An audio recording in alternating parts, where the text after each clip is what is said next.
பாதிக்கப்பட்டவர்கள் யாராக இருந்தாலும் அவர்களுக்கு குடியுரிமை வழங்க வேண்டும் என்பதே திமுகவின் நிலைப்பாடு என்று அந்த கட்சியின் செய்தி தொடர்பாளர் TKS இளங்கோவன் கூறியுள்ளார். இதுகுறித்து நியூஸ் 18க்கு பேட்டியளித்தவர் இது முற்றிலும் இஸ்லாமியர்களுக்கு எதிரான சட்டம் என்று கூறியுள்ளார். குடியுரிமை சட்டங்கிறது மத்திய அரசின் அதிகாரம் தான் எங்களுக்கு தெரியுது. ஆனால் திட்டமிட்டு நாங்கள் எங்கள் மாநிலத்தில் அந்த சட்டத்தை நடைமுறைப்படுத்த மாட்டோம். அந்த சட்டத்தை நிறைவேற்றும் பொழுதே மாநில அரசுகளின் கருத்தை கேட்போம்னு சொல்லியிருக்காங்க. அரசாங்கமே சொல்லியிருக்கு.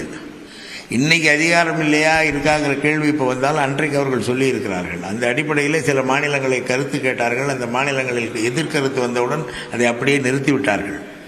இதெல்லாம் மக்களுக்கு தெரியாது என்று நினைத்து கொண்டிருக்கிறார்கள்.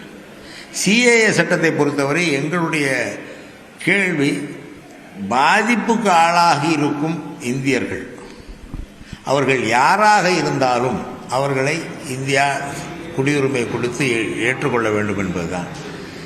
இலங்கையில் உள்ள தமிழர்களை இணைக்க மறுக்கிறார்கள், இஸ்லாமியர்களை இணைக்க மறுக்கிறார்கள். இந்த